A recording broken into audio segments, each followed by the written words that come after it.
Hello and welcome to the Slapshot Syndicate podcast. Be sure to subscribe for more content, and whilst you're at it, go and follow our social media pages. They're on screen now. Now, on to the episode. Hello and welcome to another episode of the Slapshot Syndicate. Big week this week, lads. 3 games for a lot of teams, possibly 4 for the odds and ends potentially. But yeah, lots of fixtures, lots happening. The heat's been turned up in the kitchen in a few clubs. Should we dive into it and get this covered? Yeah, definitely. Let's just delve straight into it, shall we? I think the less said better. Let's save it for the segments coming up, boys. Here, but it's very, very interesting week. Well, as per usual, first of all is our Seahawks reaction.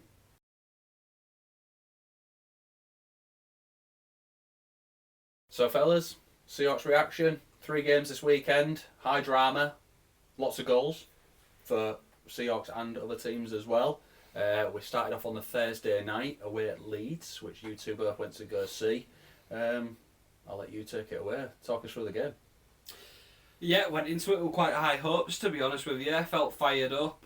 We had a full lineup, didn't we? So we obviously took our strength in numbers there. The away crowd seemed to be pretty good. In fact, I think we pretty much sold out our section. Yeah.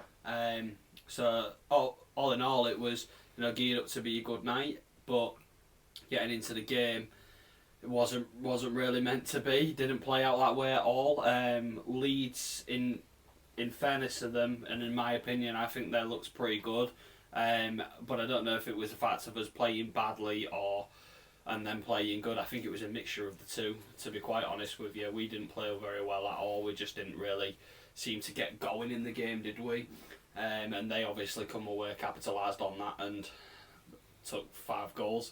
So yeah, 5-1 looks quite damning, doesn't it? Really, it's been said before. We are quite a good side when we go visit Leeds, and we've given some good games. But face value, off the cuff there, 5-1 doesn't look too good for us.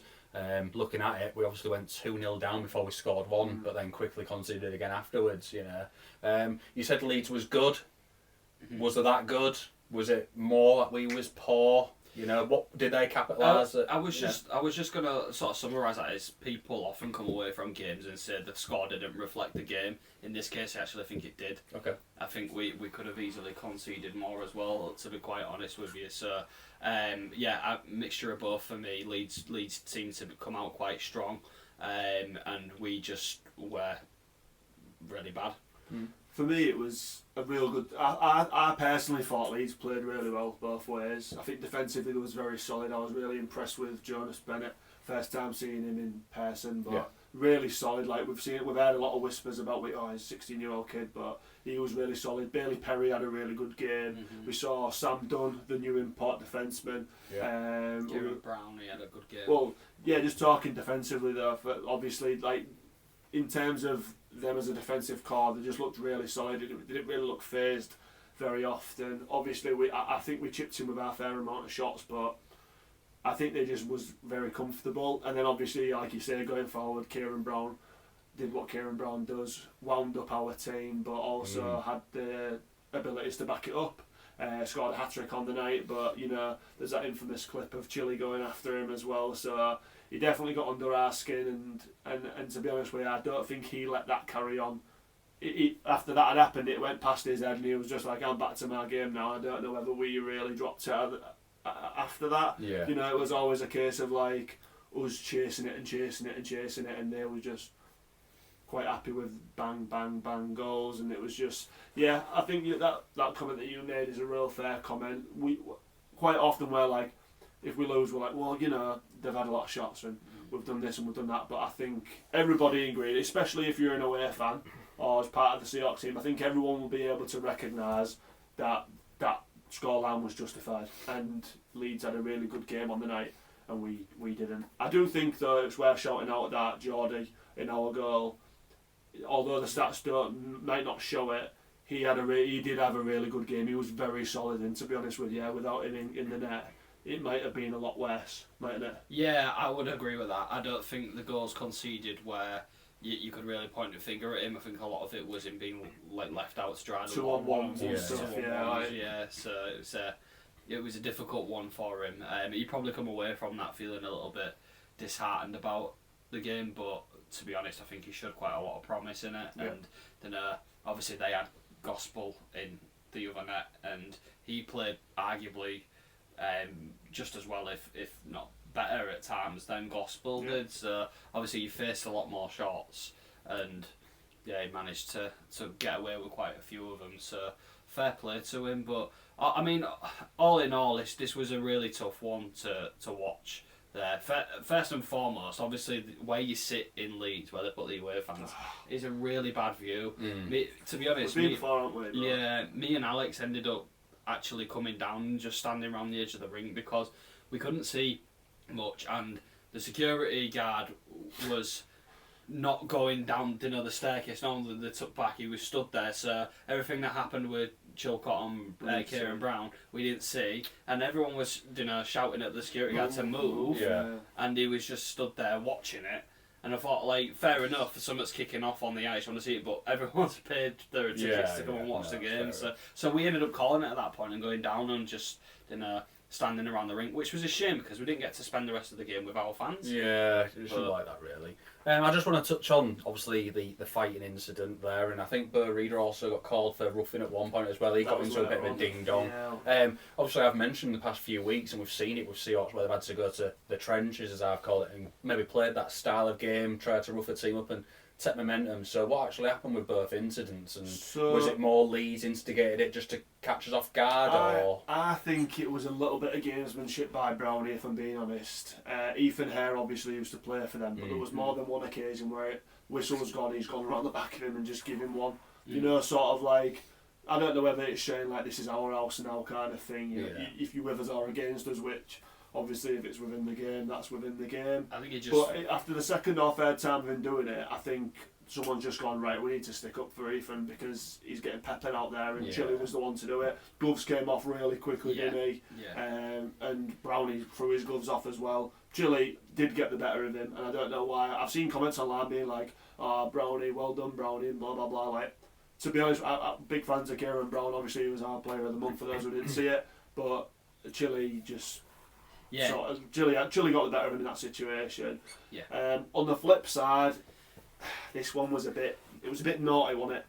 The one for Bo. Okay. So there's been a puck go towards goal, and Geordie's gone down for it.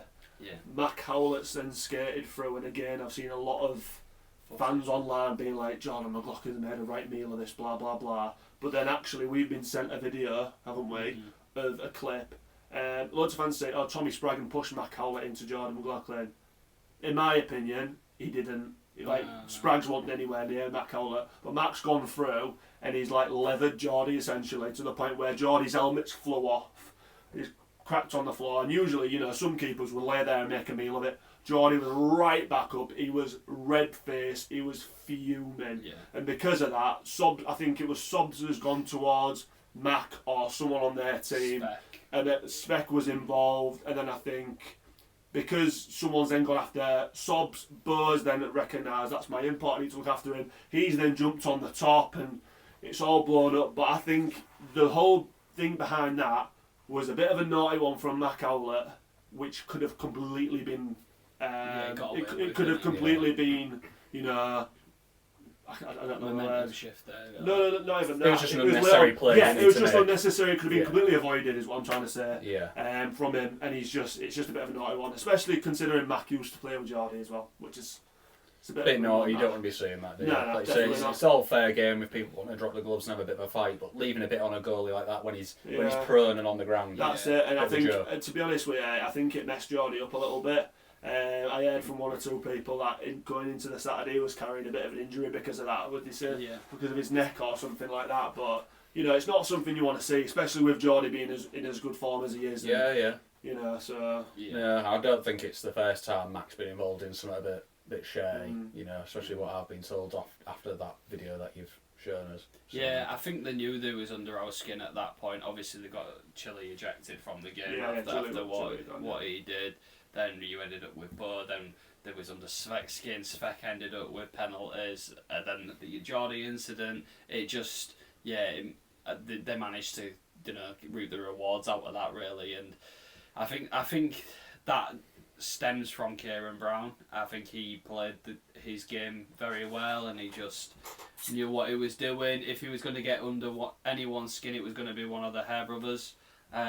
So, you know, I rate it, to be honest. I don't necessarily think he's gone out to get fights and stuff like that on him, but I think if you recognise looking at a Hull Seahawks team, if you can get under the skin and knock them off that focus point, then it's a way to do things, isn't it? And he's done that initially. They've got rid of Chile, who was an extra D-man, so the Seahawks have then lost the D-man, and then obviously, like you say, that he's gone on and got a hat-trick. Like, this might be a statement that people disagree with, but there's ways around the game and there's gamesmanship in games, and if you can do it and take 2 points, Kieran Brown won't have lost any sleep. I've got about that. So he's got an hat-trick, his team's got 2 points and he's laughing his head off. Exactly, and you've beat your Yorkshire rivals, haven't you? So... No, well, we'll conclude on that game there then, fellas. 5-1 Leeds Knights. Not the best of starts going into the weekend. Yeah, unhappy fans, unhappy coach after that night, I think. Yeah. Going into the Saturday, needing a big performance, bit of a reaction from it. Yeah, so obviously it was a home and away double header with Peterborough, starting with the Saturday home game, which is our unusual day of play. We usually play at home on a Sunday. So Saturday, Hull Ice Arena, fairly decent attendance in. A lot of people, there was a bit of angst in the air, I think that's maybe fair to say. You know, things are just, a bit of tension in the air.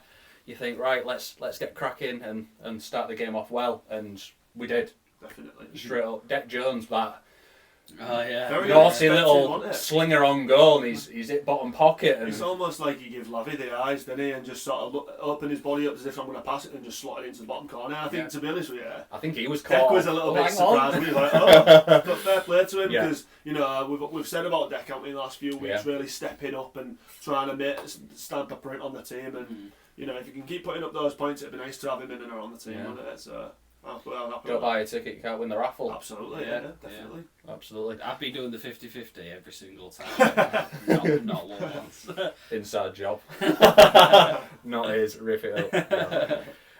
So Seahawks taking the home game 5-4. What did you guys make of the game overall then? Well, like you guys said, it quite a tense one, to be honest. I don't know how we predicted this. We'll find out soon, but I sensed that it was going to be a close game coming into this. I think there was a real need for us to do something with it, and luckily we seemed to find something. You know, Jordan Stallard had a good night on Saturday, and he's been needing that for a while, and he seemed to just obviously come alive towards the back end of the game. In fact, he got 2 goals, didn't he? He got the overtime winner.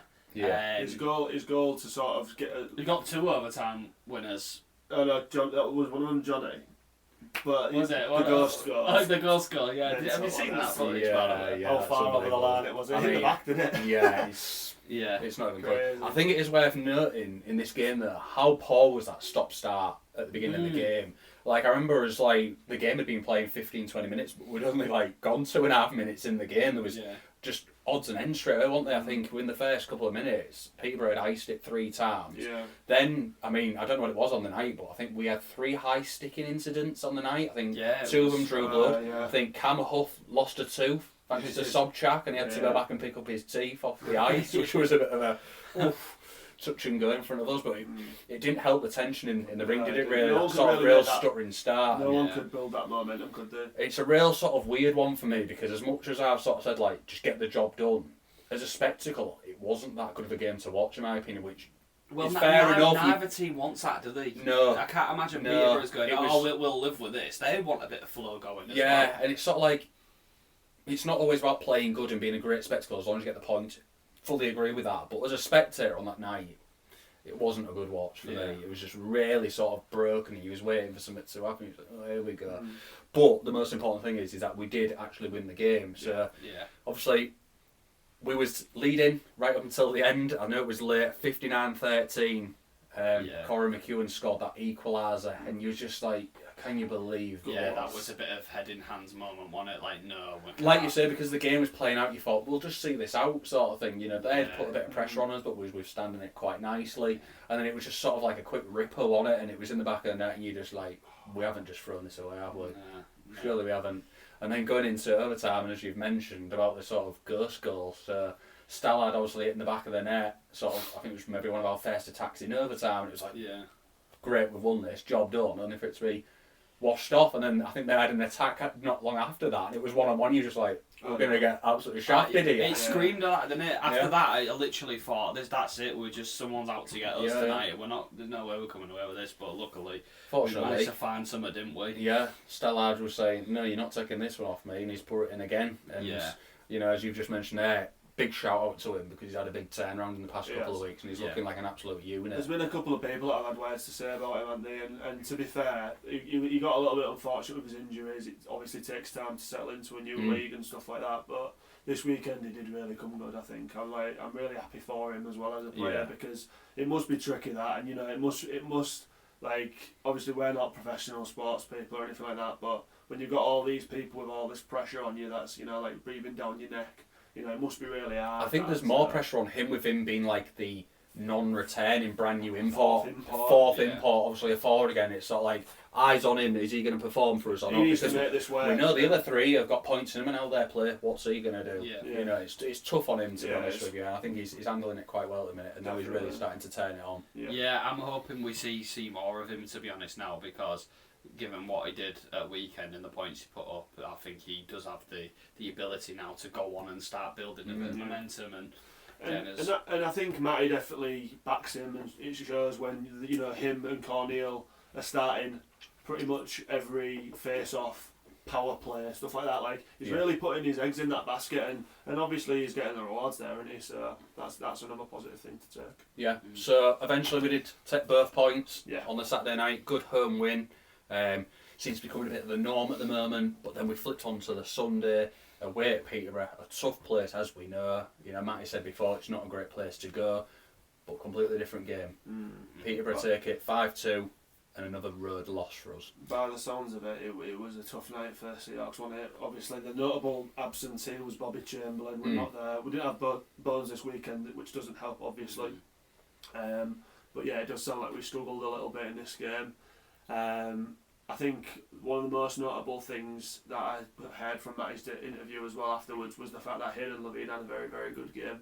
So I don't know how reflective that is on our goal scoring and stuff like that, but you know, when one of the best important Nanders in the league's having a great game, it's always going to be a tough night, isn't it? Yeah, and I know we heavily outshot them as well. So they had 22 shots on the night, scoring 5, did they? And we had 53 shots on goal, and it's not great, is it? And it's all right saying a goalkeeper's had a weld. When you're having that many shots on goal and not scoring, it's hard, isn't it? Because you know, obviously by that amount of shots, Levine's had an absolute welding, hasn't he? But it depends on the quality of chance on goal as well. I mean, anybody can throw a shot from the blue line; it just hits the goalie in the chest. Still counts as a shot on goal. If he's making like 10 blinder saves, it's different. Yeah, if he's having to get across his crease and he's doing that 10, 15 times, and you think, wow, this guy's having a weldy. You know what I mean? Anybody can throw a puck at goal, I suppose. Yeah, we had a lot to say about Hayden Levine though last season. Not knowing how good he was, so it doesn't surprise me that he's had a good game. We just obviously didn't see that on the Saturday. Evidently he did on the Sunday, but I think, like, for me the biggest weird thing is we'd actually said in the Hull Seahawks home game on the Saturday that Luke Ferrara didn't really look himself. You know, a guy who was a really good point scorer last season. It was interesting to see him play in Hull, but we didn't really see much of him, really, did we? Well, he had the line, didn't he, of Ferrara, Lackinen and Huff on the Saturday. And throughout the full night, I didn't really think they was doing much, but we've obviously seen them pop up quite a lot recently, so I don't know if it was us expecting bigger things from them, from what we've seen coming to the Sunday. Obviously, he's bagged up twice. Different, and not just that, that's obviously Ferrara in it, but you know, Yanni and Cam also being the assisters, and it just seems to sort of click, didn't it? But that's the thing about Peterborough. If you go to their band, you give them an inch, they'll take them out because they know how to play in their rink. They're really obviously experiencing that rink now and that difficult neutral zone and stuff like that. They know the ins and outs of how to play on their ice, and obviously that's what's happened on the Sunday. Innit? You know, they've. I don't want to say they play Leicester City hockey by letting us attack, and then going up by the amount of shots that they've had, but because obviously we didn't watch it. But I don't know. I think they've played a really good game here, and you know, a 5-2 win for them is very positive. in my opinion. Just a bit of a real shame, isn't it, really, that we just sort of got that game on the Saturday, got over the line, but again, there was a lot of belief as well, what they're going into Sunday, being like, we can make this 4 points and it could be a successful week. And obviously that went to be. I can imagine that there'll be a lot of disappointing faces in the Seahawks camp because of that. Yeah, I mean, it's great to obviously get the sort of winning at home, but we need to start taking that on the road, don't we? Like, if you're going to be serious about competing for cups, playoffs and league titles, then you can't just go away and not have the same sort of performance or... You know, teams are doing it. It's alright saying that rink's colder, that rink's smaller. Every other team has to do it. We go back to Solway again, spent most of this season already on the road. Mm-hmm. You can't just keep saying things like, if you are, you know, really ambitious enough, you'll just, it doesn't matter if we play home or away. Find a way. You find a way to get it done. Well, like you hit the nail on the head. Like, everyone has to do it. This isn't just a one team thing. Like, oh, we can't play away. Well, everyone plays the same rinks throughout the season, so you've got to learn. You've got to learn. I don't know if there is any fundamentals as to how you can change it, other than just doing it. But ultimately, you've got to try and find a way. If you know how different rinks play, you need to change your style of play for that night. Fair. And I realise that's easier said than done, but at the end of the day, that's the way it is, isn't it? Yeah, you know, that's why the likes of Aldi and Leeds have gone and won everywhere, because they know what the rinks are like. They've been going long enough now. When we go there, lads, it's smaller, so we need to adapt our game. Mm-hmm. This is what you're in those positions as a coach to do. So overall, then, boys, 2 points out of 6. You know, from the weekend. I know we got the win. Does it maybe take the polish off the weekend as a whole? Probably. Yeah. Possibly, but you know, you take it as 2 points, and there's potential for growth. You know, and positivity. I don't think 2 points is enough. Okay. It is. I mean, going into the week, Leeds in a doubleheader against Peterborough is always a questionable one, isn't it? But I do think coming out of this weekend with 2 points out of 6 it's, you know, there won't be many people doing cartwheels about it, will they? And that's not us being disrespectful, that's not us slandering or making bad comments or anything like that. Based off our observation, like, as a team, obviously we would have liked to have got more points, and at this stage in the season, we need to do that. And what better would have an away win against Leeds or an away win against Peterborough done for our confidence in that aspect? Well, like you say, we have got the home win sort of locked down at the moment. Yeah. We need to go away and do it now. Well, the thing is, like, in a wider context, if you've won a third of the games that you've played over the week, if you perform like that over the season, then you've won a third of the games you're looking overall. To make playoffs, you're not. In that context, it just isn't good enough. Yeah. So I completely sympathise with some of the issues certain teams are having and set issues we're having, but you've got to be able to do something. You've got to be able to find a way, and if you're not going to find a way, then people are going to ask questions. People are going to want to know the answer. I think there is a fine line between being negative and asking questions. I think it's okay to challenge the status quo, but you because if you don't challenge the status quo, how are you gonna progress? Yeah. How are you gonna move forward? You have to do that. So I do think there's a fine line between being negative and actually questioning. However, it's okay to do so. It's okay to question, and if you don't agree with somebody, let it go. Yeah. So going into more of this now, I think obviously the hot topic of the week. Is obviously the heat coming onto the platforms, the medias, the forums of such and such. And both these teams, both Peterborough and Hull, have suffered this week with the forums blowing up. Obviously, Peterborough having theirs where parents are coming out and saying all things about, you know, the club, people not getting ice time, people not being given what they promised. And obviously, be careful what you say now, because the henchmen might come out after you. But Hull's Facebook forums has been blowing up as well with a few interesting points. You know what, as well as a podcast, obviously we're always in cahoots with each other. We're always chatting, and that's the nature of the game. We're free mates, aren't we? But it's crazy to see how many people have actually come to us this weekend and been like, "Have you seen the Facebook forums? Have you seen the Facebook?" Like, we are like, let's not get this twisted. We're not out with the magnifying glasses. I like admiring every single comment that's going down. No. We've had 3 or 4 or 5 people being like, "Oh, go look at the forums. Go look at the forums." Like, if you want to hear what we have to say, we'll observe, but let's just get it really clear now. This is based off what we've observed. There won't be a comment from Aaron or Brad or me, because we don't do that on forums, we do it here. And we've always said, haven't we, we'd never say something on the podcast that we wouldn't say to anybody or anything like that, because at the end of the day, this is now on the internet, it's on YouTube, we can't take it back. You know what I mean? So we'll just make these observations based off what we've seen and what people have said. But it was interesting to see people coming to us and being like, oh, have you seen this? Have you seen this? Have you seen this? Like, I don't know whether it was like, do they want us to sort of chip in or like, take on it, you know what I mean? I was a bit like, well, obviously we did have a look and see what people were saying, and you know, there was a lot of controversial opinions, shall we say, and people backing Matty. I wouldn't necessarily say it was controversial. People are entitled to their own opinion. Yeah. Whether it's strewed as you don't have a clue what you're talking about, that's negative or whatever. You know, it's been said about me, and I'll openly say it. But people have said I'm negative. I'm not negative. I'm far from that. I'm passionate about this team. Exactly. Yeah. My passion stems from the top. What has been said, what we're looking to achieve, great. That's what I want to achieve then. Yeah. Been supporting this team for long enough now, been going every week, and I will shout my gob off every week, as I have done, at opposing players, whatever, because I want us to win. I want us to be the most successful team there is. I've been there when Pirates won the treble, and we was, look at us, treble winners. All good. Mm-hmm. If it's not working, it's not working. I'm entitled to be a bit downhearted about it. It's not negative. Yeah. And I think that's where the line's getting a bit blurred at the minute. That's what I mean. You say something, because it's not, oh my God, you're not just agreeing with what's being said. You're negative. No. Yeah, that's what I'm getting at. It's like, it's okay to challenge certain things, and you're not slandering anybody's position or anyone else's opinion, because they're entitled to that as well. Like, it's just one of them things that I think the notable thing is, you know, the arguing between fans on their different opinions, and then other people really trying their utmost to almost nullify their opinion and say, but that control the narrative. Yeah, it's almost irrelevant. Like, that's just their opinion. This isn't that what these fan forums are for. Like, if you can only have one opinion and everyone's opinion has to be the same, then what's the point?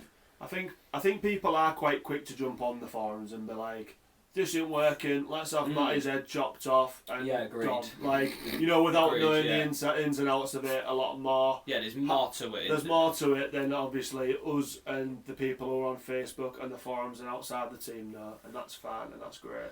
But at the same time, they're putting their money into the club. They're there every week, like you've just said, and you know, they're entitled to their opinion. In no other workplace in the world are you never not going to get constructive criticism, feedback or anything like that. If we go to work and we're not doing our job or something like that, our higher ups or some people around us might pull us up and say, at the moment we don't think this is working and this is the reason why. And we all have one-to-ones in our workplaces. It's exactly the same thing. It's the same thing. Yeah. And again, these people are the ones who are funding the club, and they might have absolutely crazy things like, right, let's get rid of all the imports and we'll try and steal Solway's imports. Like, you know, like, that person's entitled to their opinion, as crazy as it might be, you know what I mean? But at the end of the day, they're entitled to their opinion, and I think trying to control the narrative and stuff like that... Can I just say something? Yeah, go on.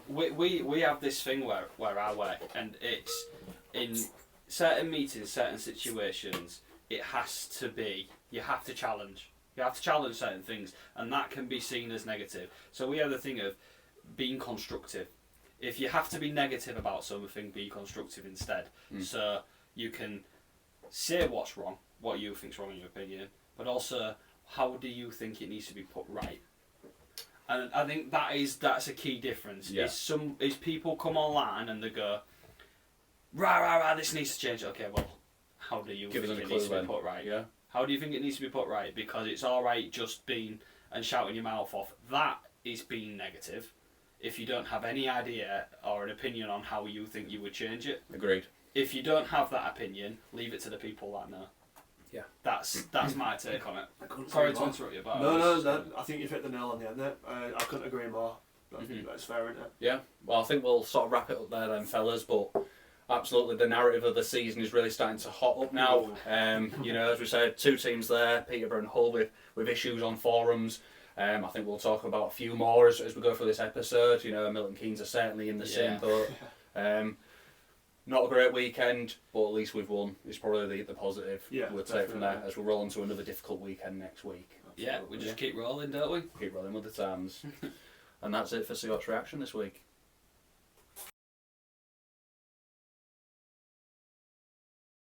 So now we're going to look at the past results for the past week and a bit, lads. Obviously there was a fair few fixtures, starting with the previous Wednesday, I believe it was, which was the 29th of October. Bit weird to have these sort of Wednesday, Thursday games, wasn't it? But it made it a bit of an interesting one for our predictors this week, which obviously we'll get into in the next segment. So first of all, on the Wednesday, Romford Raiders hosted the Peterborough Phantoms. Romford taking this one 7-3. Huge win this for the Raiders. Big win. I don't think any of us predicted Romford to have a victory here, especially quite a resounding one as well. So 7-3 against Peterborough, it's no easy feat that. So absolute credit to them where it's due. Yeah, I think we said this about a fair few of these games, to be fair, didn't we? Sort of these midweek ones where the travelling team could have a bit of a hard time, and I think this is a great example of that. As good as Peterborough are and a bit of a sticky team to play, as you said before, but couldn't get the job done. No, evidently not, but I don't know. I think that's probably more testament to Romford. I know their netty, Cole, I always say his name wrong. CC. He's had another real good game there as well, and he's starting to come into. We said last week, didn't we? I think he had a bit of a wobbler last week, didn't we? Where he shipped a few goals, and we also, because when Seahawks played them, but we said we also know that he'll probably stand on his head for the next two games, and in this game he did. Yeah, it's easy to point out. Oh God, he's had a not so good game, and they've been absolutely bent over Romford, but 90% of the time he's going to be real good for you, and that's what important goalkeepers do. And a big shout out to TJ Anderson here as well. Don't think people remember how old TJ Anderson is. He's 20, and he's been knocking around the league for quite some time now, and he's pinging in the points this week, pinging them in. But maybe more about that later. Enjoy that. Milton Keynes hosting Basingstoke Bison. MK taking this one 6-4, so quite a close game, realistically. Not an easy one for MK. Yeah, this Bison team aren't a joke. I think they're not mugs, are they? No, they can get the job done. Considering they've played like quite a fair few less as well. Like those weeks where other teams are having double headers, they've just been sat and not being able to ice or not even being able to get the skates on and go in their own rink. Like, must be tough that, like getting that prepared for the season and then we'll have to have 2 weeks off now, and then sort of the fitness levels drop and you're having to work your way back against all these teams who are alive and swinging and stuff. But to go to MK and score 4 is really positive, isn't it? For an established team, it isn't really that good of a result. We've lost, but for a team in the first season, trying to gel and get things together, like you said, they haven't always been able to ice together and have a bit of training. And like you said, to go to MK, which I think we've said pretty much every week in our predictors, tough place to go. And like you just said there, 4 goals. Yeah.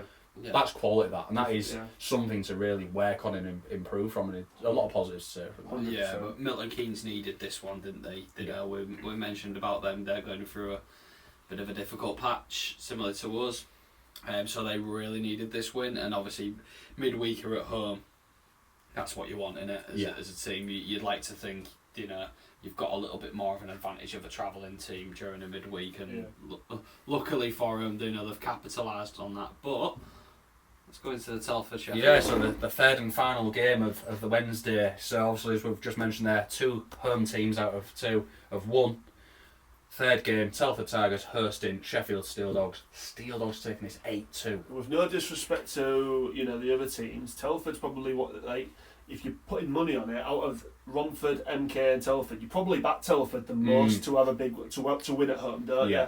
With the amount of goals that they can put up. But absolute credit to Sheffield here, because they've gone to their barn and they've owned it. And honestly, I think when Sheffield are on it, they can beat any team. Yeah, and I think this is why we've sort of in the predictors at the beginning of the season, I saw them as quite high up their team, new project, and looking at the squad there, and these early games you can see they can give anybody a game. I know Telford have had a couple of wobbly weeks as of late, haven't they? I know they've had a couple of injuries here and there, but they've sort of had a little, I don't want to say slippers as if they're a team that are expected to go win the league, because I still think they're overachieving where they are in the league at the minute.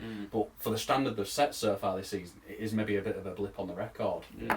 Yeah, definitely. I mean, if you're chasing titles and you're going for cups and stuff, and you've got yourself in a position to continue to do that. You have to keep the momentum, don't you? So nursing injuries and stuff's never ideal for any team, but you've also got to have a solid core to be able to pick up the slack when that happens, don't you? Yeah. Fortunately, not meant to be for Telford though. Quite a surprising result. Yeah, big credit to Sheffield though. Great win, and like you say, it's a resounding one. Putting 8 past Telford is no really one good. does that, do they? No, absolutely not. So moving on to the Thursday night games, the 30th of October, the first one, Leeds Knights and Hull Seahawks, which obviously we've talked about. You two lads was in attendance, taking pictures with fans, always good to see. Yeah, absolutely. Fair play. You know what, I mentioned that as well. Thanks a lot to everybody who came up to us. There was Sarah, obviously we got the picture waving her daughter Isabella, which really appreciate it, and they're ones who were like saying to us, we love getting involved with the predictor, we're going to do it from home and stuff like that. That's like quality. All over that, I was like, get involved with that. Maybe have them on one week where they might send us a video of their predictions or something. Like anybody who wants to do that, that'd be really cool. But even like Hadrian and Phil Pierce, who was another, they've both got accounts.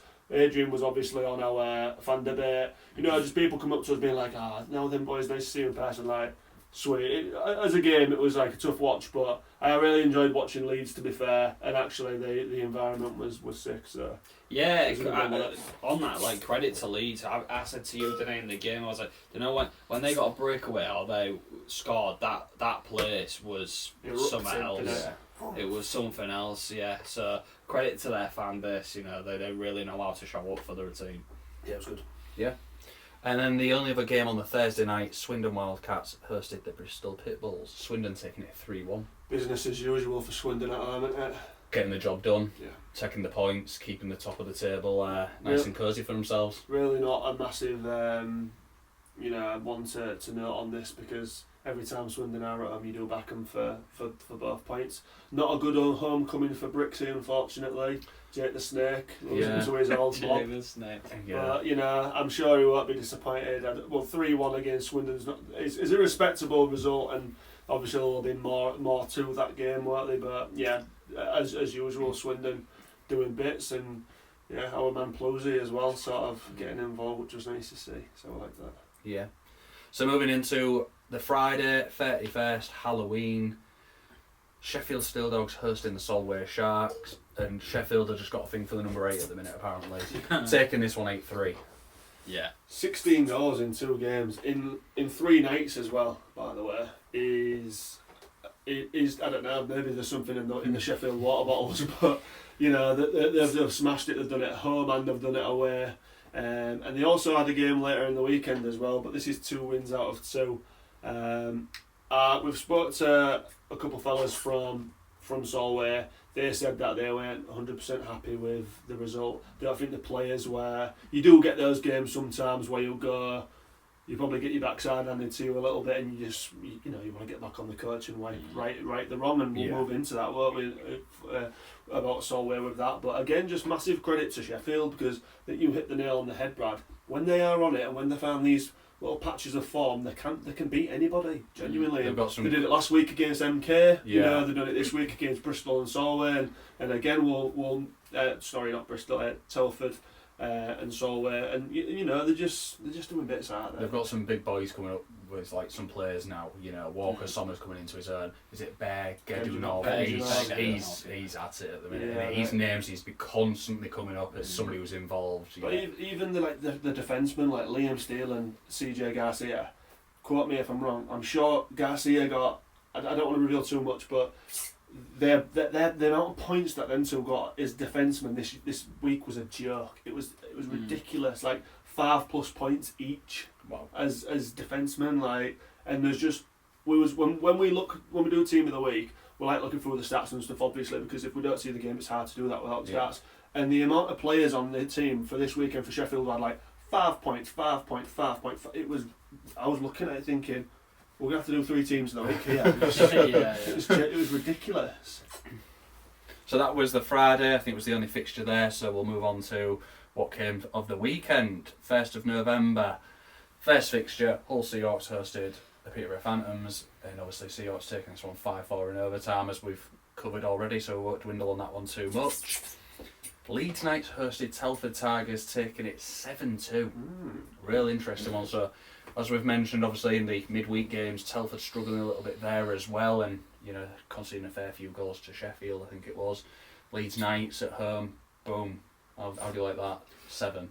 So a tough one for the Telford. I don't really know what happened here with those two couple of games. Like it's not really like them to get pumped, is it? No, not really. But with all due respect, that's definitely happened to them in these 2 games. One of note as well, Kieran Brown wasn't with Leeds on this night or all weekend actually. He's also pulled out of the GB squad, which is a massive shame for our league, obviously, with him being one of the quote-unquote poster boys. But yeah, that's a massive shame. But obviously that didn't matter this weekend because they've still managed to put 7 past Telford, who, they're no slouches. They've got some good import D and a solid defensive core there already. So I was surprised at this one, boys, to be honest. Yeah, and I think, as we've mentioned, Telford have set themselves quite a good standard so far, and also we'll talk about their game on the Sunday and how that obviously contradicts what I'm about to say, but having a bit of a slump. I just think coming off the back of a loss, the last team you want to play is Leeds. Yeah. We're in a pretty decent form, aren't they? Yeah. As we've said, they've sort of maybe got past their worst sort of stage. So they had an uphill battle this night, and obviously they didn't come out the other end of it. But something's just popped into my head about this though, boys. But we say about Telford having a slump there. At this point last year, so roll back a year ago, if they'd have lost to Leeds 7-2, you'd have been like, fair enough, Telford. Next week, back at it. But I think that speaks to how well they've actually started. Which is what I was saying. It's alright saying they've had a slump, but they haven't really because they're overachieving and they're doing so well. They're smashing it, aren't they? Like, all their imports are firing. Everyone's buying in. It's really attractive hockey. Like it's really good to watch. And I think the beauty of that team is they won't have these expectations like, right, we need to finish first. They'll just be every time we have a game in front of us, let's just go at it. And that seems to be working for them at the moment. And they'll end up doing really well for it. And I think after this game, they'll probably got back on the bus and be like, don't want all night, boys. Back at it tomorrow. Because they know they've got that ability. They haven't actually got loads to work on. They just swear it too much. Compared to a Leeds or an MK or a Hull, for example, where if you got back on the bus after a loss, you're like, everyone's fuming about it for ages. Like I can't really see Telford being like that because there's no expectation on them, is there? Which is a beautiful thing to have when you're playing as well as you are. So it's good. It's good. So, Basingstoke Bison hosted the Milton Keynes Lightning. Basingstoke taking this one 5-4. So, obviously, again, we said there's no. Flips reverse, obviously 6-4 to MK. MK, no mugs, as we've said about Basingstoke Bison, and they've actually got the 2 points at home against MK. A huge win for the Bison at home as well. When they've been waiting that so long for that first, and what a first win to get back at the rink. I was just gonna say, like, for Basingstoke, obviously being back at the rink, it's almost if they have to build their fortress again. So this is big for them winning home games, and they're going to be able to solidify their arena and their fan base there, and that's lovely to see for them, really, because as a player going to your home crowd, you need that, don't you? You want that, and you want to sort of have it locked down. So fair play to them. Yeah, they probably just had as much. MK is massive. They probably just had as much time in that rink as any other team currently playing against them as well. So massive that one. Congratulations to them for getting that first one at home. Bristol Pitbulls hosting the Romford Raiders. Romford taking this one 8-3. Again, another massive win for the Raiders here, and I don't want to say it again, but TJ's had an amazing night again. I think that top line that they play is fantastic, and they've had plenty of people chipping in. Funnily enough, this weekend Sean Miller didn't get one goal, but I think he got about 5 or 6 assists. Like, ridiculous. But there was like Leish Remy was the same. Sylvester popped in loads. Like, just real nice to see for the Raiders. I just thought of an absolute cringe-worthy thing, and it's Indiana Jones Anderson, because this guy is raiding everywhere he's going, isn't he? I'm taking that is trademarked and everything else. That is a world that you can stop putting your head down. Indiana Anderson, I love that. We need to get that trademark copyrighted. There's a worldie. He's going everywhere, and he is raiding for fun, and he is, mate. He's picking up points wherever he wants to. That Ewan, and he's sort of like a role model, because you remember when he came to Hull and was like, oh, there's TJ Anderson there. He's stick thin, isn't he? Like, and can you imagine all these big Jake Boltons, for example, smashing him against the boards, getting back up, point. Like, just to me, he don't care. He's ratting about, defenders will hate him because of the way he is, and he's skinny and he's rapid, and we know more than ever, like a Sunday League, for example, if you've got a skinny kid out, like a fast kid, you're like, for God's sake, aren't you? But you can imagine him just like whipping about, putting those points in, like being a nightmare to play against, and at 20, putting that amount of points on, like he future's bright for the kid. Every other 20-year-old and below should be looking at him and thinking, right, I know what I need to do now. Yeah, so absolutely. fair play to him. Final game on the Saturday, Solway Sharks hosting the Swindon Wildcats. Solway taking it 5-3.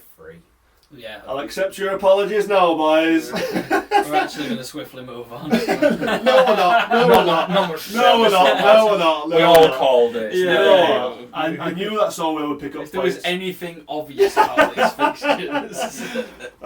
Yeah, crazy result for Solway, but a massive result for them at home. You know, they really need to make it a fortress now, and a massive win for them. One as well that they'll be really happy that their players are starting to chip goals, and we said, didn't we, at some points it's been a bit of a tricky situation from getting goals, but evidently in this game 5 past Swindon as well, with Rennie Maher in goal, like it's really good that, isn't it? And we mentioned obviously that this is a double header for them at home for Solway, so you know this was going to always be a big weekend for them against top of the table. You know, we've just said about Romford, hats off to them, congratulations, but I think the same's going to be said for Solway. It's massive. Double header weekend at home. Double headers are mega, aren't they? Especially at home. Double header weekend at home. We had a bit of that against Solway, didn't we, in pre-season? Yeah. But yeah, absolutely. You know, a massive well done to them. You can't overstate how big of a win that is. You know, against top of the table, they've come in and, like you say, 5 past Rennie Maher. Yeah, he's massive. Battle of the Maher brothers in this one, wasn't it? And Jordan's come out on top. I'd love to see that for him anyway. Yeah. So moving into Sunday then, and the first game on the Sunday again was Solway Sharks hosting Swindon Wildcats. They almost did it again. They did. Unfortunately, for me, Swindon took it 2-1 in a shootout, and I've seen the clip of Ben O'Connor's. I've got a sneaky disgusting. There's no right for that in the game. There is no right. The way he twists back onto his back heels as well, I was like, it was a bit of magic, wasn't it? It was naughty. That's how you win a shootout. That's elite league. No one expected the through the legs. Like, that's up there with that. I don't know whether O'Connor's might be a little bit better, you know. I don't know. His fixture was nice, wasn't it? But we'll have to get a bit of a montage done. We'll have to post them both and see what the fans think. I mean, me personally, it's not just because it's Seahawks, but the audacity to put it through your legs and just put it top pocket. No. But fair play to O'Connor, because it was the way he twisted his body and stuff like that was sauce, wasn't it? We've got some real nice shooters in these sort of shootouts. I mean, Cam Huff is also another one who's seems to be Mr. Reliable from the shootout. Also, Johnny Corneal. He's a great finisher. But more to the point of the result, 1-1, full time, overtime, seeing out overtime as well is a massive credit to Solway. Just unfortunate they lost it on the shootout, weren't they? I know they had the opportunity to win it. Three points out of 4 against Swindon that weekend. You can't win that, can you? I mean, me and you both said not doable, and I know when you predicted it, and I was like, "Are you sure about that?" And you almost had it in the bag, so fair play for you to have a foresight on that one. I've got a feeling that might have played in my favour though. All will be revealed. We'll see. Moving on then, fellas. Romford Raiders against Bristol Pitbulls. And Bristol taking this one 4-3 in overtime. So another game that's had to go a bit of the distance and a bit more. Yeah, odd one this, isn't it? Like, obviously you look at the result on the Saturday night. It's not close at all. And obviously the results going the other way, so you normally expect to hold your own ice, but opposite in this. Yeah, absolutely. You know, I bet that was a decent watch, that, over both games. To see the contrast from the Saturday with the gap, and then see it. You know, 100%. Like you say, Bristol have thought we've maybe let ourselves down a bit there at home, and thought, you know, we're going to go there and give it some. So yeah, the Raiders have lost that. Didn't work out there, did it? I'm going to keep doing this just to get that reaction out of him. 5-point week for the Raiders there is nothing to wince about in them 3 games. Climbing the table, which we will go into and stuff like that. But yeah, they've had a really positive week, haven't they? But nice for Bristol to pick up 2 points in it. You want to see these teams that have like invested and stuff perform, and make it more interesting for the league. So nice to see them get 2 points. Next game then, boys. Milton Keynes hosted Sheffield Steel Dogs, and Steel Dogs taking this one 3-2 in a shootout. And we're talking you know, a real contrast in how teams performing at the minute. You know, we've mentioned how Sheffield have been great and how many goals have scored over, you know, the midweek coming into the weekend. They are a hot property at the minute. But we're talking about teams that are having a bit of a wobble. Forum's blowing up, and Milton Keynes is another one where the temperature is really hot in the oven at the minute. You know, there's a lot of talk about what's going on there, what should happen, who should stay, who should go, and it's it's heating up quite nicely under at Milton Keynes. It's good to see that happening there, not just us.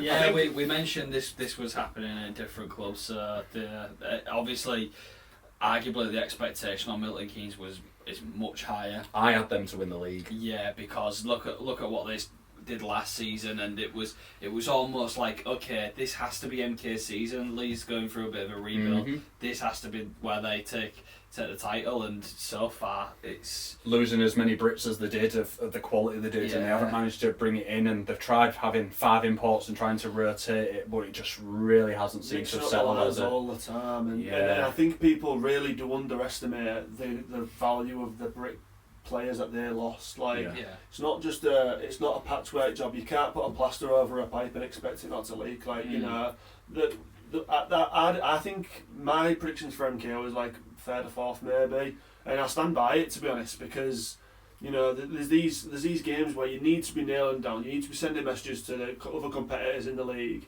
And this week, out of 6 points, they've took home 3, which, I mean, in contrast to other teams, might look pretty decent. However, for an MK team, when we're always saying about this fortress at home, you know, Tim Wallace won't be happy with that, will he? And losing to Basingstoke on the road Saturday night and then getting pipped by Sheffield is not a good weekend for MK. 1 point weekend, and look, thankfully they won during the week, didn't they? Otherwise it would have been a 1 point weekend, and that's not good. This is what I'm saying. It's alright saying, again, going back to negative. That's not negative. That is the position that club has put themselves in. We're not at MK, exactly. Yeah, it's not like, well, let's all point and laugh at MK. Like, it's just an observation. But you know, it's a really interesting one, and again, it's that narrative of the season that's really hotting up quite nicely. Interestingly, if there is any MK fans or Hull fans or Peterborough fans that we're mentioning going through, and Leeds or whoever, if there's talk around your forums and stuff like that, please by all means let us know in the comments your thoughts on your team and stuff like that. It'd be really interesting to bring that to the table first hand and stuff like that, because we don't know too much about this MK situation, but we would like to know more, obviously, won't we? That'd be really cool. Absolutely. It'll be interesting to see what people are thinking down there, obviously, fans of the team. You know, it's easy for us to say how we feel about Seahawks, but seeing it from another team's perspective, we want to know what you're thinking about MK. Do you still think you're potentially in with a shout for trophies, league titles, the cup, etc.? You know, it'll be interesting to see what people are thinking with that situation. Like I say, it is an interesting one with the 5 imports and the sort of rolling them in and out. It's an interesting one. We'll move on, fellas. Peterborough Phantoms obviously hosting the Hull Seahawks. Peterborough taking this one 5-2.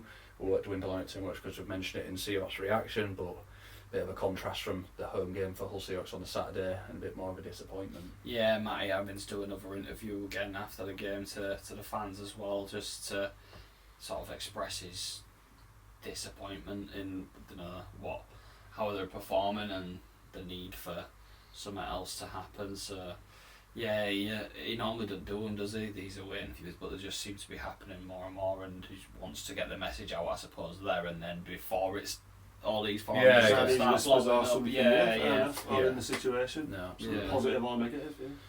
Final fixture then, fellas. Telford Tigers hosting the Leeds Knights. Telford coming back from a pretty poor couple of games, 6-1 winners against Leeds Knights. That's resounding, isn't it? It's a little bit of a whoop. All right, we're back here now. And for context, I know we was talking before we started recording, but I know, again, coming back to forums, a lot of Leeds Knights fans was like, oh well, we was down to a bare 16 players and we're struggling for players, and it got to us in the end, and that's why we've been pumped 6-1 in the end. But as I said to both of you two, it was alright a fair few weeks back when they had 16-year-old kids playing in top minutes for the game, but still won. It was fine that there was down a few players then, but now they're being beaten, it's easy to be like, oh well, that's the reason why we lost. Just doing it. I think the credit, I think just give credit where it's due to Telford. They're a good team this season. They've got, like we said, their imports were really heavily, contributing to this game, and you know, they're not in the situation that they are because they're getting lucky. You know, the chain out good result. No 6-1 win is lucky. No. You know, and they've just been the better team on the night. So it'd be nice for Leeds just to sort of own that and be like, you know, what I mean, fair play to Telford. They've played better and really nice. But I think because that's the last game in the grand scheme of things, it really made for a good watch on the table, which obviously Braden, you were going to get into now, to see how many people was chopping and changing and moving up and down on it. There was a fair bit this weekend. It just didn't seem like anybody wanted to go and take top spots. Saturday night Leeds were top, weren't they? Yeah. But then because of the loss to Telford and Swindon beating Solway, they swapped back up and it was great to see. Yeah. So like you said, then we'll get into the standings now, starting with the league table. So Swindon top spot, 15 played, 24 points. Leeds second, 15 played, 22 points. Third is Sheffield Steel Dogs, 15, 21 points. Fourth place Telford Tigers, 14 played, 17 points. Fifth Peterborough Phantoms, 14, 17 points. Sixth Milton Keynes Lightning, 14 played, 16 points. Seventh place is Romford Raiders, 14 played, 14 points. Eighth place Hull Seahawks, 14 played, 13 points. Ninth place goes to Bristol Pitbulls with their 14 played, 10 points. Solway Sharks in 10th, 13 played, 7 points. And bottom of the pile is Basingstoke Bison, 8 played, 4 points. So, notably, you know, they've got 5 games to make up on. And like you said, the no mugs are starting to get a couple of nice results, like that one against MK there. Yeah. But it's interesting, really, what I'm seeing here, because we're saying how good Telford are performing, but we've maybe brushed over like Peterborough, who are on exactly the same amount of points as Telford. Yeah, it's a good point. It's because you sort of expect Peterborough to just go about their business and pick up points, whereas Telford, you mentioned, are sort of overachieving.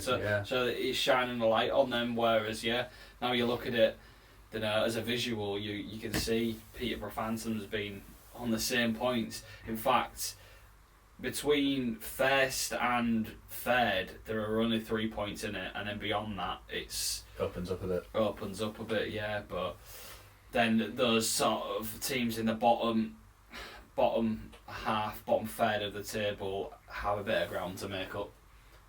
It was a bit of a bad time to sort of allow yourselves to drop those points if you're Swindon and Leeds.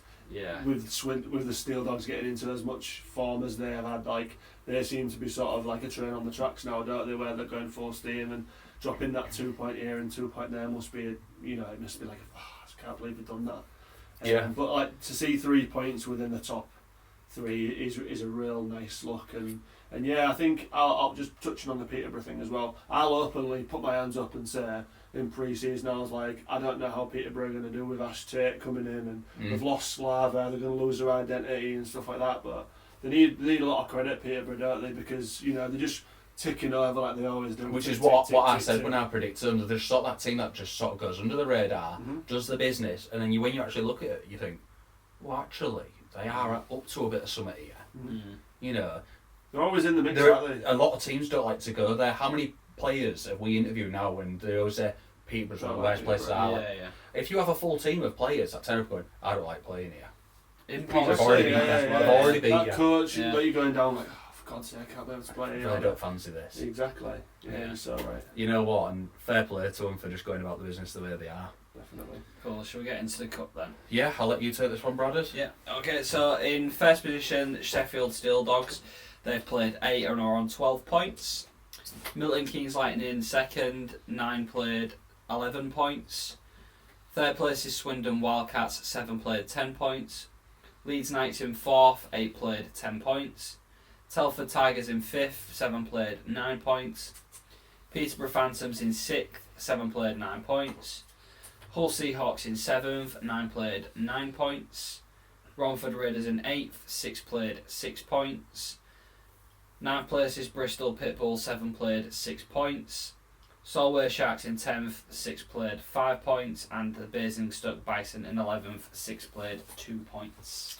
Yeah, so obviously only a couple more games for most teams now. Once we get to them 10 games, we'll know exactly who's done what. We can only sort of go by the column there which says what the potential max is for these teams, and you can sort of see who will be thereabouts, which we said last week. Sheffield going strong here, like you say, they're doing themselves a lot of justice at the minute, and another team that would love a high position in the league if they aren't going to quite win the league, but to win a cup would be a great step forward. And we said the same about Telford in this same boat as well, if they can get there as well. And it's shaping up quite nicely for that cup, and it'll be nice to see where that finishes with the top four in there. So that concludes the results and whatnot there, fellas. We'll move into our team of the week, shall we? Absolutely, let's do it.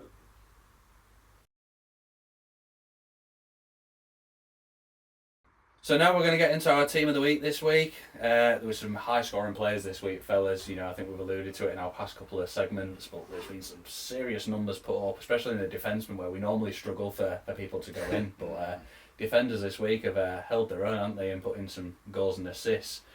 But before we get into the defensemen, I'll start us off with our netminder this week. And our netminder, Hull CC.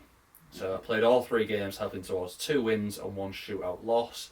5 points, which we've mentioned for the Raiders, is nothing to be sniffed at, and we've had the pleasure of seeing him and what he can achieve, and he's an absolute well-beater. And we've mentioned obviously he's had a couple of games where he's been a bit pumped, and it's a bit of he's had a bad game, but overall I think this guy will come trumps and will win games on his own. Save percentage of 91.72 across all 3 games, 92, 93 and 89%. 124 shots faced and conceded 10. Yeah, that's not a bad return at all, that is it? Really good. Yeah, he's looking like he's going to be one of those top goalkeepers in the league, and I think we'll see him a few more times. A lot of people was talking about him before the season. We're starting to see that, aren't we? Yeah, absolutely. Okay, so our first defenseman in this week's team of the week is CJ Garcia from the Sheffield Steel Dogs. He's obviously helped the Steel Dogs to 3 wins out of 3 this weekend against Telford, Solway and MK. He also got 2 goals and 4 assists, so 6 points he bagged. And obviously they only conceded 7 goals against Telford, Solway and MK over the weekend.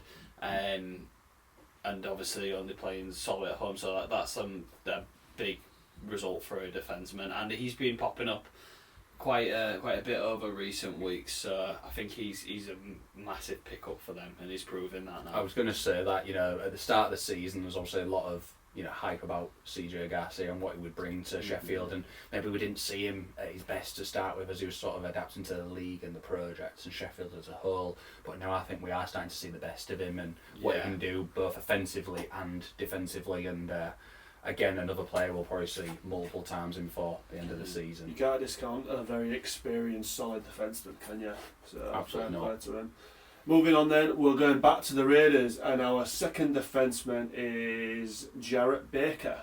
He scored, well, we talked about scoring, boys, he actually did the scoring this week, didn't he? 4 goals this week, and 1 assist as well. He was the highest scoring D-man in the league this week, and that's scoring as in goal back scoring. Yeah, like that's that. some feat that, and obviously he helped. Again, going back to the points made about CC, he's been part of that really solid defensive core, and he's helped towards 2 wins and a shootout loss. So 5 points is nothing to wince about. So fair play to him. Absolutely. Moving on to our forwards then, and again another Raider here. It's TJ Anderson. You've noted down here 20 years old, and again, it's just a madness that what this kid's achieving, and he's obviously got a bright future ahead of him. As stated before, 5 points out of 6, unbelievable return, 5 goals, 3 assists, and taking his point tally so far to 21 points in 13 games. If you can have a 20-year-old who's going to start putting up numbers like that, you're rubbing your hands, aren't you, at this point? Ideally keeping him on side and keeping him about for a while. It'd be good for them. If he's based in that area, you're onto an absolute winner, aren't you? Yeah. And even if not, keep him interested in the project. I was going to say that it's keeping him sort of grounded. It's easy when you see players like that, then that's when the elite league teams come sniffing. But I can't really say much because I don't know the full ins and outs of being a hockey player. But you'd almost want to not just jump straight on that train. Obviously, it's good to get to that platform, but maybe a couple more years at this level, we'll see him right. He's only gonna grow as a player, playing with the likes of Miller and Lasham and people like that every week. And so I think they're interestingly about the Raiders. They've got a real nice even split of like their imports, haven't they? So I think that's a testament to their sort of It's nice. Okay, so our next forward then is Derek Osick from Solway Sharks. He scored 4 goals for Solway this week, and obviously played a massive part in Solway first line, alongside Boesa and our mate Dylan Stewart. And this is probably, I think it's the highest point scoring weekend for Solway this week, and obviously taken 3 points away this weekend against league leaders Swindon Wildcats. So that's a massive result for them, and he's played a big part of that. So fair play. Yeah, to do it once against top of the league, you think, good result, maybe a slight fluke, but then, like you said, to take it to that shootout in that second game, still 10 points away from him. Sure, and I bet there was a bit on edge with Swindon there. Yeah. So fair play to somebody. He's obviously had a great weekend there and getting involved. Absolutely. Final forward. Now, there's lots of different people we could have gone for here. Are we going to go back to the Raiders? Not this time, although there was plenty of people there. We'll shout a few out afterwards.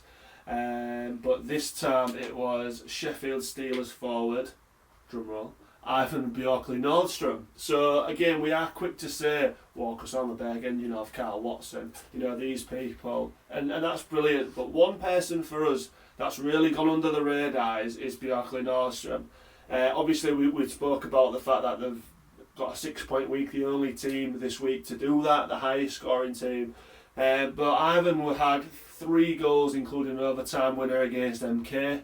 He had 4 assists across 3 games, and again, he's one that's consistently putting points up. He's now on 23 points in 15 games, and he probably isn't that player that they're like, right, we really need Ivan to be on it tonight. They've got so many different people, and again, we'll show out a few more because we've got some more stats down below, aren't we, lads? But I think he really deserves the credit, because it's easy just to go to the immediate names, isn't it? But an absolute testament to them. Yeah, I think he had a real good season last year, didn't he? And he was one of those names that we noted for potentially having another really good season. I think he's now sort of hitting those heights of what was maybe expected of him last season. And he's setting up real nicely. Like I say, to be in the 20 points already, at this point in the season is really good. So long may it continue. Shall we just Sheffield point of view? There will be a lot of players this week who will be thinking, how have I not got into team of the week this week? A bit aggrieved. But can we just go through quickly? These are the players that have got, like, Sheffield and the Raiders have had an absolute worldie of a week here. Like, for example, Sheffield have had Gendunov with 7 points, Steele with 5 points, Watson with 5 points, Sommer with 4 points, Larry Mel with 4 points, and Jonathan Phillips with 3 points as well. Like, any other week, there could be absolute shouts, couldn't they? And equally, the Raiders as well. So obviously we have TJ, we have Jarrett in there, but also Leish had 7 points, Jake Sylvester 7 points, Miller 6 assists, Hill 6 assists, and interestingly for Hill as well, I think I saw a little stat about him this week, and he's now scored a point in the last 12 games, I think it is, for Romford, which is a real nice stat. Yeah, that is. But even again, Ailif had 3 points. These teams have really been at it this week, and you would feel sort of aggrieved. Even Solway, I think Boesa got 5 assists or something like that, and even Stewie on that line as well. He got 3 assists. Like, there's so many people this week. We could have had an A team, a B team, and a C team, couldn't we? But an absolutely fantastic point scoring weekend overall this weekend, and that's just those 3 teams, isn't it? Yeah, so. Absolutely. I think it's just fair to say congratulations to everybody for the points they put up this week. Like you say, anybody could have made it into the team of the week this week, but an extra congratulations to those that have made it to our team of the week this week, and long may it continue. We love a good struggle to pick these players out, don't we? Instead of it just being, the usual suspects every week. Yeah, 1000%. It's been nice, hasn't it? Yeah. Let's move on to our next segment. So now it's time to look at the coming weekend and the fixtures that are awaiting us to be debated and predicted. But before we get into that, it's our favourite part of the week, and it's going over last week's results and how we fared. Obviously a big week, a lot of games to predict. Yeah. I think, are you confident? I don't know. I feel like I might have picked up some results, but I honestly couldn't tell you. There's so many games, there's so many points to pick up. So. How are you feeling? I think I'm going to continue my little slump. To be fair, I just seem to be on a real bad time with it at the minute. I started so well, and I don't know. Maybe I just need a change in the locker room. Something needs to change. Yeah. Something needs to be in and out, I think. But I think before we get into it, obviously, Bradders, you are the holder of the cup. I am. Before we get into it this week. Thank you. And let's hand over to Rossy and see how we've scored this week. And I'll just cry in the corner when I find out on bottom. Well, 16 games this week, boys, and it really was a tale of each day, because I'll tell you now, the person who came out on top was having a bit of a shocker at the end of Saturday night when I added it up. So they had a very strong Sunday. Yeah. Right. So, to start us off though, obviously we always do what we was on. And it was the closest we've ever been, boys. Azza is leading the pack currently with 43. I was closely behind him with 42, and Brad was on 41. So it was 2 points top to bottom. And boys, if it went one way or the other, there could have been big changes this week. So let's get into it. One of us got 8. Oh. Out of 16. So Is that bottom? Is that the bottom point? To be revealed. So one person got 8 out of 16, 50%, not bad. And that was Brad. Oh, Bradders. Okay. But he hasn't said 8 might be good. I might have scored 6. You know how the last couple of weeks I've always left the winner to the end. What if I've mixed up this one? Yeah, maybe, yeah. Somebody else got 9. Ooh. Sorry, Brad. And that was Rossy. Okay. Oh dear. Alright, so currently I'm in the lead. Azza got 9 as well. I'm glad that has gone the way it has. So this week, me and Azza was joint on points. We both got 9 correct results. You got 8 correct results. There wasn't a single correct score this week, boys. I thought you'd had one, if I'm honest. There was a part of me I thought you'd got a correct result. I think that was the Solway game, wasn't it? Because you was like, I might have got this. Yeah. But you actually went for 4-1 rather than 2-1. But, yeah, a big point week, boys. Okay, so me and Azza won this week. Brad 1 point behind, so nothing to wince about there. Which still puts us very close in terms of the table. So Azza's still in the lead with 52. I now have 51. And Brad's on 49, so 3 points in it, boys. A correct score settles the full thing. So, it's all to play for. All to play for. How the mighty have fallen. I don't mind being last when there's that little points in it. No, it's you are having to biting at the ankles. You are having to predict something silly to try and claw it back. At least you can sort of still go about your business and predict how you would. Mm-hmm. That is so true. And just claw it back with a potential right result coming in for you. Yeah, so, 100%. interesting. Because I didn't think I'd have that good of a week, if you want to put it like that. It was nice to keep that first place. What are you two going to do with this then? Should we hold it together? 3, 2, 1. Hey. Right in front of the Nothing to be seen, nothing. Right then, fellas. Game faces back on as we look at the fixtures for the coming weekend. So, they look like the right dates there, fellas. Come on. Yeah, Who's trying to set me up here to fail? Straight off the bat. You're right, I think. There. Hold on a sec, we we'll just need insert some element. There it is. Here.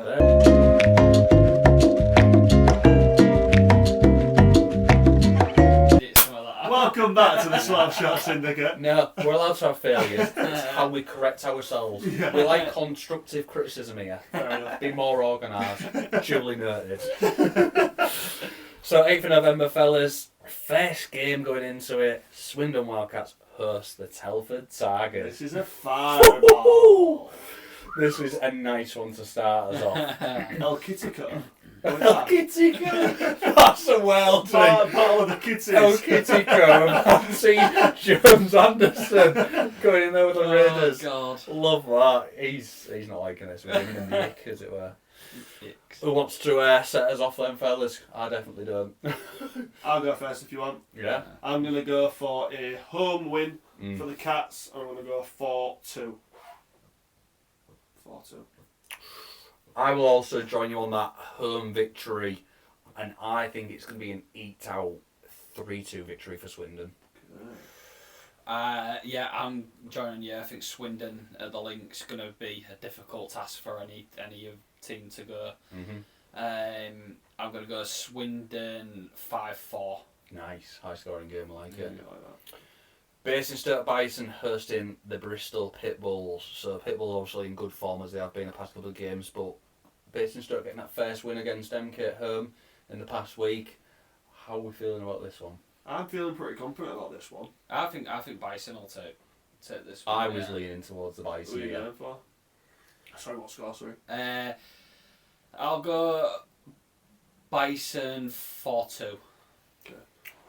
Do you want to go next? Yeah, I'm going to actually, as much as I wanted to go Bison, I might actually go controversially. I might go Pitbulls 6-3. Nice. If they can find a little bit. Yeah. Yeah, I read that. Based off last weekend and a big win at home to MK, I'm going to back the Bison as well. I'm going to go a 5-3 win for Basingstoke. We like a 5-3, don't we, boys? Yes, it's an interesting one, that one. This one's horrible. Milton Keynes Lightning host the Hull Seahawks. Two teams with a bit of turmoil off the ice. Things aren't quite going right on the ice. Yeah, this is really. This might be the hardest one to predict this weekend because both camps are flying on them. I'm going to go with what I've been saying every week. MK at home, great team, but Hull Seahawks away from home is not great at all. Yeah. And I'm going to go for MK 4-1. Yeah, I'm going to go MK as well. Just again, same basis what you said in the home form, and I also want to note I don't think it's looking like we'll have Bones, who injects a lot of the stuff we need. Yeah. Bobby's a question mark as well. Yeah, I'll go Milton Keynes Lightning 3-1. Interesting. Okay. Rossi. I hate to say, I'm always the optimist that I would see Seahawks away from home. Let's get some points, blah blah blah. I'm finding it quite hard to back them in this situation. Do it. No. Anything to claw points back. No. I'm gonna go MK win, and I'm gonna go 6-3. Nice. Next fixture, Sheffield Steel Dogs host the Peterborough Phantoms. Who wants to take the reins on this one? Yeah, I'll go first. Sheffield Steel Dogs 5-4. Oh, tight game. Be a good watch that if that comes in. Two good teams who are at it. I also want to follow you. I think Sheffield at home are a real decent team, and they've got a lot going for them at the minute and scoring a lot of goals. I'm gonna go 5-3. Okay. There's situations here where you want to go against the grain, but it's also a points game. This, so it's going to be a boring clean sweep for Steel Dogs here. I don't know whether it will be like that, boys. I think it might be a 5-1 to Steel Dogs. Really? Yeah, I don't know what it is about Peterborough. I think you can either have a real good game from them or a bit of a wobbler away from home. At home, you know what you're going to get, don't you? But yeah, I think Steel Dogs with the current form, they might not give them a chance to breathe. But they've also got Hayden Levine in goal, so yeah. Final fixture of the Saturday, Solway Sharks host the Romford Raiders. This is a difficult one, this. I'll set us off if you like. Can I just before you get into this, boys, another home doubleheader for Solway. So 2 home games, so no travel again this week for Solway, so take that into account. I'm going to go for, on Saturday, Raiders 4-2. I'm also going to go Raiders on the Saturday, but I'll go for 5-3. I'm going to do the same thing as you, Brad, but I'm going to flip it. And I'm going to go 5-3 to Solway. Nice. If they can beat Swindon, if they can get points off Leeds, they can do it to anybody in their own gaff. So I'm gonna My go only Solway. thought, is I think they might struggle on the first night, and I think the Sunday they might get some out of it. So we'll come to that. So Sunday, First game, Bristol Pitbulls host the Telford Tigers. Bristol at home prove that they can play well there, but I think you'd be silly to not back Telford. So I'll go Telford 3-2. I'm also going to go Telford here. I'm going to go 4-2. Double road game for Telford's interesting, isn't it? Double road week, sorry. 2 tough games as well. Yeah. You know what? I was considering then just going for the Pitbulls, but Romford went to their place last week and put 8 past them in their own gaff, so they're not exactly making it a fortress at the minute. So I will back Telford. I'll back you want to go 5-2? No, I said 4-2. I'll go 5-2 to Telford. Okay. Solway Sharks again hosting the Romford Raiders. Who wants to go first here? I'll go first. I'm going to go Romford again. Yeah. I'm going to go Romford 4-1. I'll go Solway again, and I'll go 3-2. 3-2. I'm going to copy your score, but I'm also going to back Romford 3-2 again, so 4 points for Romford for me. The Sharks, boys, don't let me down. Come on, let's They have did it. you proud last week. They did do me proud last week. I was very proud in the inbox, but yeah, don't do me dirty. Come on, boys. They could be the games, you know. The splitters? Yeah. Yeah, you know what as well. This past weekend, thinking about it, Solway had like Austin Mitchell King, didn't they?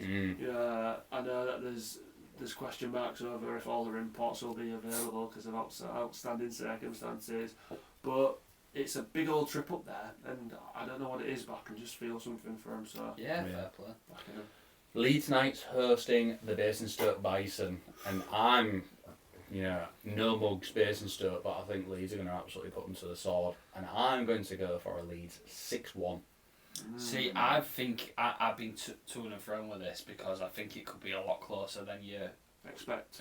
Yeah, because obviously, Kieran Brown, that could play a factor in this game, but I would like to think that Leeds have the firepower without him to get it over the line. I'm going to go for a 3-2. Okay. Leeds. Is this Leeds' only game for the weekend, this? It looks like it, yeah. So they'll be fresh. Might just be able to get KB back. Maybe so, yeah. Or maybe at 75%, 80%, who knows? So obviously we don't know the circumstance of his injury. You don't know whether it goes in their favour having a game the night before for Bison, do you? Regardless though, I think they proved on Saturday night that without Brown, no Brownie, no problem sort of thing. I'm going to go for a 5-2 win for Leeds. Okay. Hull Seahawks host the Sheffield Steel Did you do the Dogs. prediction for Leeds? Yeah. Oh, did you? Sorry. Yeah, I came in with a big 6-1. Oh yeah. I'll take this one first if you want. Go on then. I'm going to back Sheffield. Oof!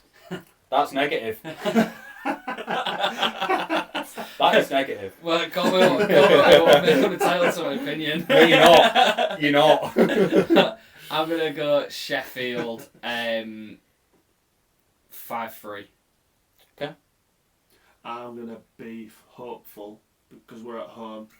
I know that this is going to have fireworks written all over it. Not because it's the 5th of November this week, but a sense you know who will be returning to the Hull Ice Arena.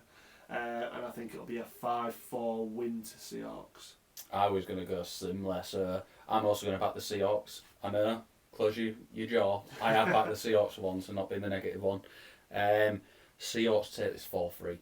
Yeah, it's going to be similar vein, yeah. I think a lot of teams will be doing the same thing, but obviously it's our remembrance game as well.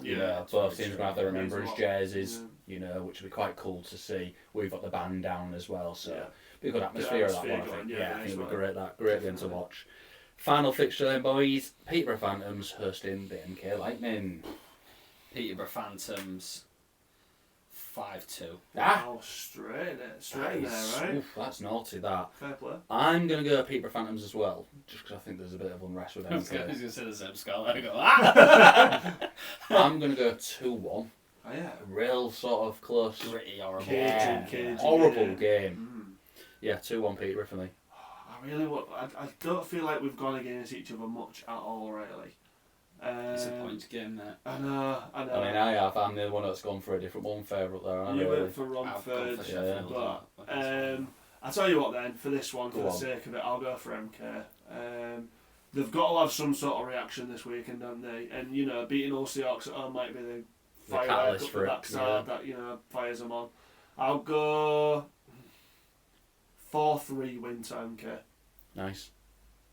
Well, by some of our predictions, could be in some real good games to be watching, some close games. Just in general, there's some real good games like around there, isn't there? Yeah, it looks really good. Comes back to us needing some like a game pass, doesn't it? So you can just sort of swap between any game to watch. Imagine like, I'll watch the first period of that. Oh, that looks good at the first break. I'll go on to watch a bit of that. Or if you had like multi-screen. Even like an NIHL national channel, the YouTube channel, you know, like on NHL where you can watch all the highlights. Like even having that, like you don't have to watch full games, but just like being able to see what every team's done and just be, come on, pull your fingers out NIHL national, get it done. Do you know what I mean? Like, it'd be so good, wouldn't it? But. Well, that concludes another episode then, fellas. Another interesting week in the league this week just gone. Fireworks and heat to go with the 5th of November. Yeah. Long may it continue. I love a good narrative, and the drama is right there as we push towards Christmas, where we say, whoever's top Christmas tends to go on and do really well. So interesting. Yeah. As always, drop us a comment, let us know your thoughts. I'm sure there'll be a lot of people that disagree with some of the things we've said tonight. Some people might have a way better insight into situations than we do. We'll be happy to hear it. So just please keep interacting, get in touch. We mentioned earlier, me and Alex went to Leeds on Thursday night, and there was people stopping us and wanting to chat and stuff, and we genuinely shocked by sort of like the love and support people are giving us. So it's very humbling. Few more road games planned up and down the line as well, boys. Yeah, absolutely. Sheffield and Leeds ticked off this year. Where else are we going to end up? Where would you want to see us as well? That includes team as well, if you want to drop in their little inbox. But in all seriousness, though, we're looking to get out and about this year, out of boys, and get amongst it. So big thanks, like Brad said, to everybody who stopped and chatted with us.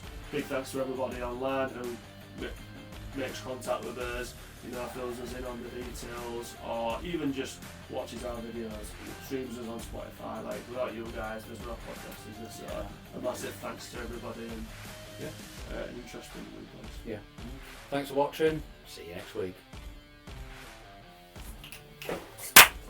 So sick.